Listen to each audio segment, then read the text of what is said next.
Disclaimer: this content is only for mature audiences. Viewer discretion is advised. I didn't expect anything unusual that afternoon. The house was quiet, too quiet. I had just come back from running errands, dropped my keys in the bowl by the door, and kicked off my shoes. My husband was out of town on business, like he often was lately. It was just me and the empty silence. Or so I thought. I walked into the kitchen, half thinking about what to cook for dinner, half distracted by the strange feeling that something was off. You know that instinct you get when someone's watching you, even if you don't see them? That's exactly how it felt. I brushed it off, chalking it up to being alone too much lately. But then I heard a soft creak from the hallway. Not loud, but just enough to catch my attention. That's when I saw him. My stepson, Ryan. He stood there at the edge of the hallway, not saying a word. Just watching. I hadn't even heard him come in. He was supposed to be staying with friends that weekend, but clearly something had changed. "Hey," I said, my voice unsure, trying to read his expression. He didn't answer. Just stepped further into the living room and, without breaking eye contact, reached behind him and closed the door. Quietly. Deliberately. The soft click echoed through the room. Something shifted in the air. Tension? Curiosity? Maybe both. Ryan had always been polite, respectful, even a little distant. He never overstepped. But today, he looked different. More grown. More confident. Like there was something on his mind he wasn't sure how to say. And I wasn't sure I was ready to hear. I could feel my heart beating faster, not from fear, but from the sudden electricity in the room. I didn't know what he wanted to say, or why he waited until we were alone. But I knew this moment would change everything, whether I was ready or not. Why did he come back early? Why now? And what was going on behind those eyes that had suddenly stopped seeming like a boy's? I stood frozen, unsure whether to speak, move, or just wait. And then he stepped closer. Tell me what you think is going through Ryan's head in that moment. Was this planned, or did something shift in him too?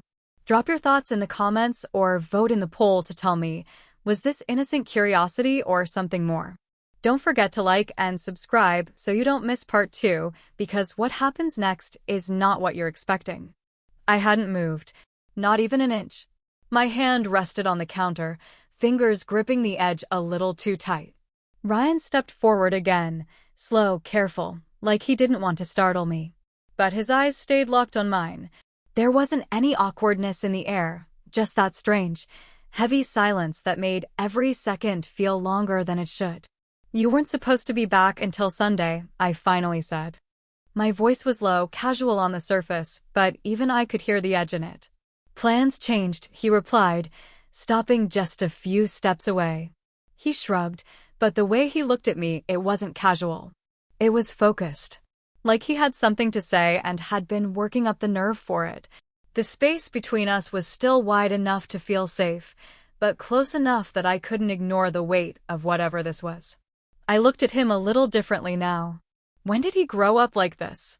I remembered when he first moved in, he was shy, quiet, always glued to his headphones, barely said a word to me unless he had to.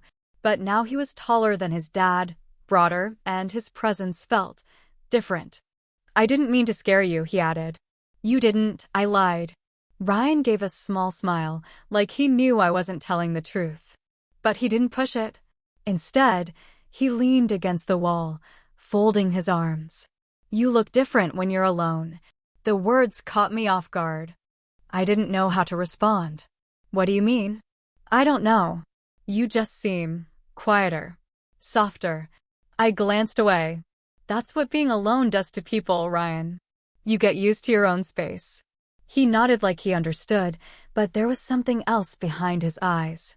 Something he wasn't saying, and it was starting to make my heart race again, not in fear, but in that uncomfortable way when someone sees too much of you. The side you don't show. The side that waits until the house is empty to finally let down the walls. Maybe it was the way he was looking at me. Or maybe it was that neither of us seemed in a hurry to break this strange moment. I kept wondering why he didn't just say what he came to say. Or if he already had, in his own way. How long have you been here? I asked, trying to shift the energy. Long enough, he said, his voice quiet again. There it was. Another answer that said more than it should have. Why did it feel like we were circling something unspoken? The tension wasn't loud or obvious, it was slow, creeping. Like something fragile and dangerous was hanging between us, waiting to tip.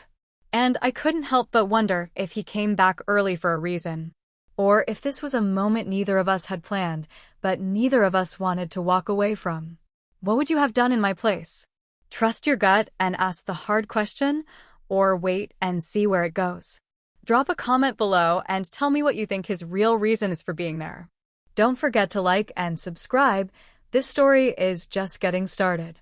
I turned away, pretending to busy myself with wiping the counter, but my mind was spinning. Ryan hadn't said anything inappropriate, hadn't crossed any obvious lines, but something about the way he stood there, the way he looked at me, had shifted things.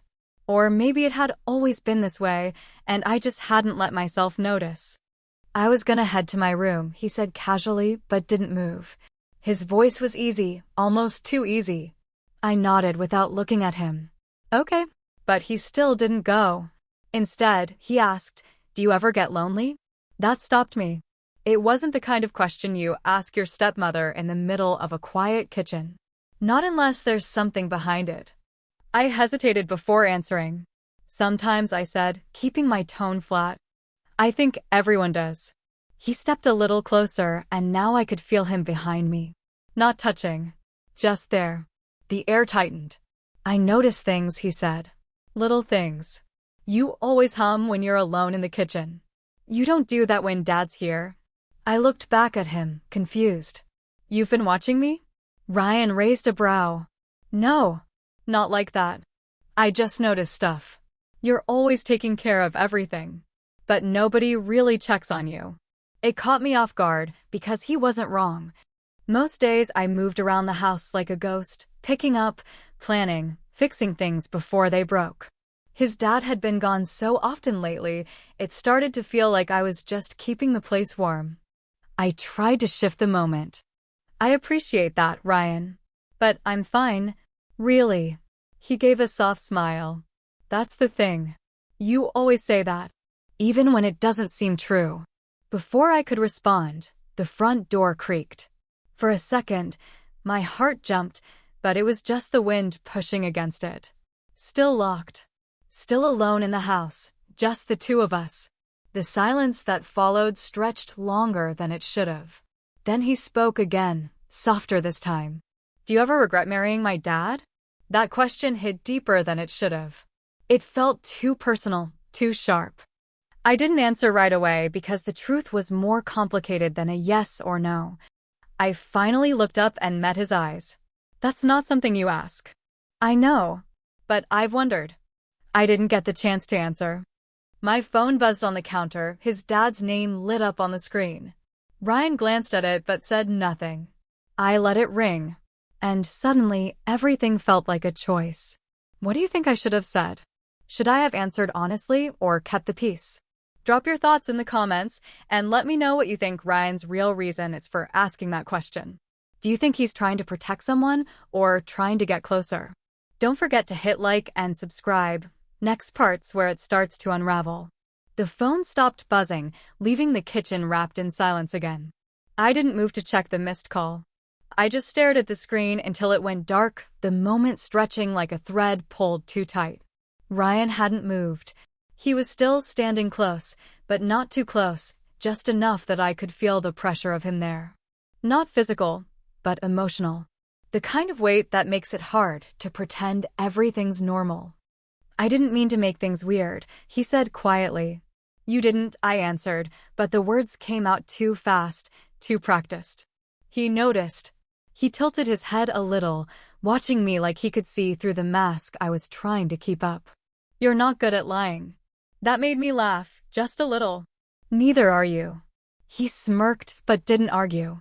Instead, he stepped away, pacing a few feet before turning back toward me. I didn't come back early on accident. I stood still, letting that settle between us. Then why? I needed to see you. Alone. There it was finally said out loud. I wanted to ask what he meant, but I already knew. Or thought I did. But I didn't want to say it, didn't want to be the one to name something we both weren't sure we should be thinking about. It's been weird lately, he said, running a hand through his hair. I've been trying to ignore it. Tell myself it's nothing. Just thoughts. What kind of thoughts? I asked before I could stop myself. He hesitated. The kind that don't go away just because you try to shut them down. My heart beat faster. Not out of panic, but from the way everything in the room suddenly felt heavier, like the air itself had thickened. I leaned against the counter, trying to stay grounded. You're my stepson. I know, he said.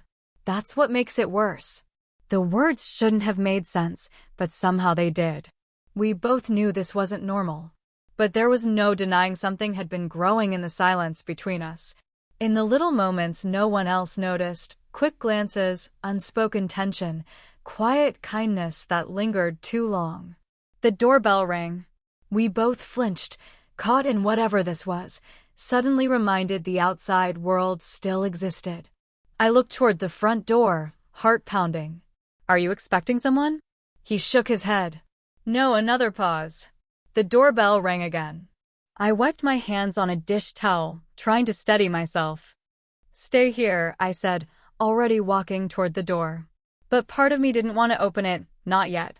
Not when everything had been building to something I couldn't quite name. Was this the moment everything would come crashing down? Or was it just the beginning of something more complicated? What do you think is waiting on the other side of that door? Is it the person who'll pull us back to reality, or the one who'll push us over the edge? Drop your guesses in the comments, and don't forget to like and subscribe, because the next moment changes everything. The doorbell rang a third time, louder this time, like whoever was outside wasn't planning on leaving. I hesitated, hand hovering near the doorknob, pulse pounding in my ears. Behind me, I could feel Ryan's eyes locked on my back, the tension between us still raw, unresolved. This knock could shatter it all, or make it worse. I opened the door. It was Megan, Ryan's ex-girlfriend. Or maybe not so ex, judging by the look on her face. She stood there with her arms crossed, her phone in her hand, and eyes flicking past me, scanning the room behind like she already knew what she was looking for. I tried calling you, she said, her voice tight. I blinked. Me? No. Him. She stepped forward, then stopped herself. Where is he? Ryan had already stepped into the hallway. His expression shifted, guilt, surprise, something else I couldn't read fast enough. Megan, what are you doing here? He asked. I could ask you the same thing, she shot back. You said you needed space. Said you were staying at Caleb's. I believed you, until I checked your location. He didn't deny it. He just rubbed the back of his neck and looked away. I figured it out, Megan continued. I thought maybe I was overthinking it. But now? I don't even know what to think. I stepped aside, suddenly unsure of my own place in the middle of this. This wasn't just tension anymore, it was a storm. And it had just hit the front porch. Megan, this isn't the time, Ryan said, more serious now. She stared at him, then turned to me. Is there something going on I should know about? I couldn't answer. I didn't know what to say that wouldn't make things worse or expose something neither of us had put into words yet. No, Ryan said firmly. You're reading too much into it. But Megan didn't look convinced. She stepped closer to me, her voice quieter now. You're smart. You know when something's not right. Can you honestly say nothing's going on? I looked at her, really looked. She wasn't being petty or jealous. She was hurt. And now she was tangled in something that had started as a quiet, confusing pull between two people and had spiraled into something with real consequences. I glanced back at Ryan. He looked pale, like part of him hadn't expected this to catch up so fast. Maybe he'd convinced himself it wouldn't. Nobody spoke for a few long seconds.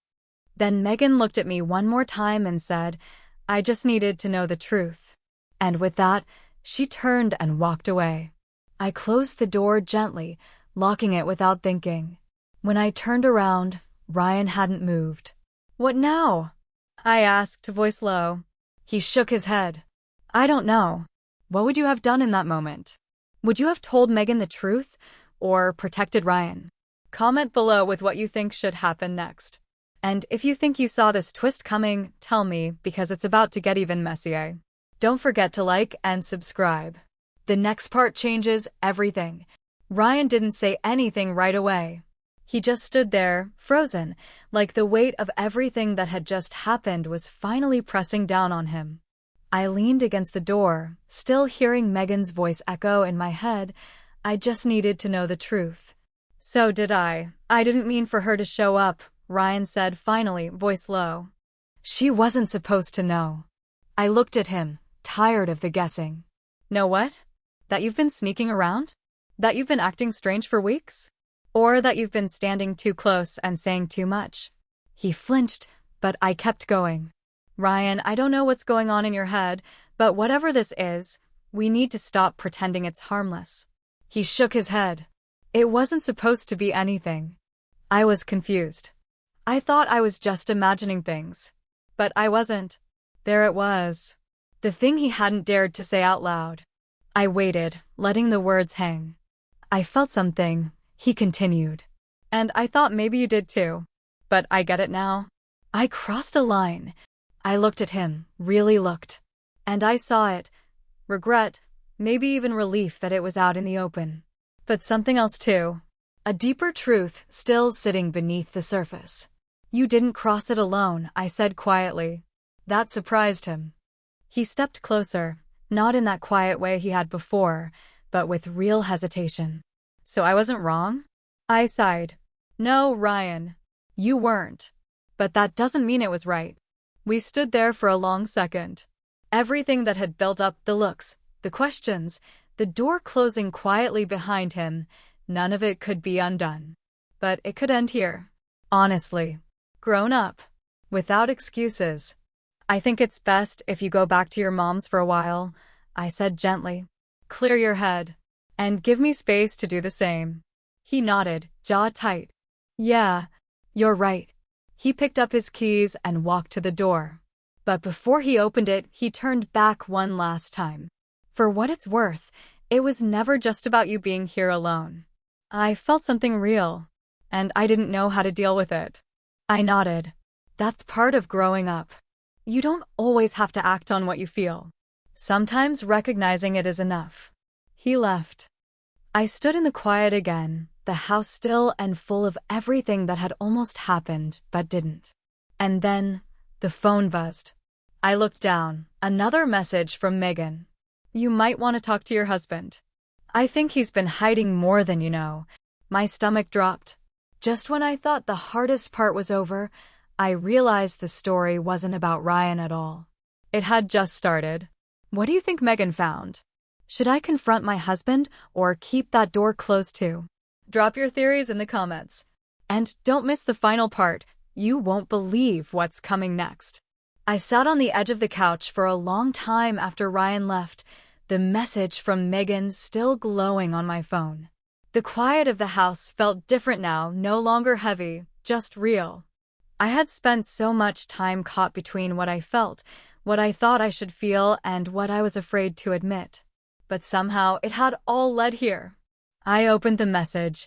Check his texts. Or better yet, his hotel charges. I found something. My hands trembled as I set the phone down. I didn't need to open anything yet. Not tonight. Because the truth was, I already knew. The late nights, the sudden work trips, the distant calls, they'd all been signs. I just hadn't wanted to see them. I had been holding the family together on the surface while it slowly came apart underneath. Maybe Ryan wasn't the conflict. Maybe he was just the mirror that showed me how disconnected everything had become. The next morning, I called my husband. I told him we needed to talk. Really talk. And this time, I wasn't going to smile and nod or brush things under the rug. I was done pretending. Ryan didn't text, and I didn't reach out. Not because I was angry, but because we had said everything we needed to. What happened between us was a moment born out of confusion, not something that needed to be carried forward. I hoped he'd be okay. I believed he would be. As for Megan, she did me a favor. She forced the truth to the surface when I wasn't ready to face it. I messaged her back, thanked her for being honest, and told her I hoped she found peace too. Life doesn't always give you neat endings. But this one? It gave me clarity. A messy truth is better than a beautiful lie, and sometimes, letting go of the illusion gives you your real self back. If you've ever felt stuck between what's right and what's real, maybe you understand. What would you have done in my place? Would you have opened the phone? Would you want a fresh start or try to fix what's broken? Drop your thoughts in the comments. And if you'd like a sequel to find out what happens next, let me know. Don't forget to like, comment, and subscribe if the story pulled you in. Thanks for watching till the end.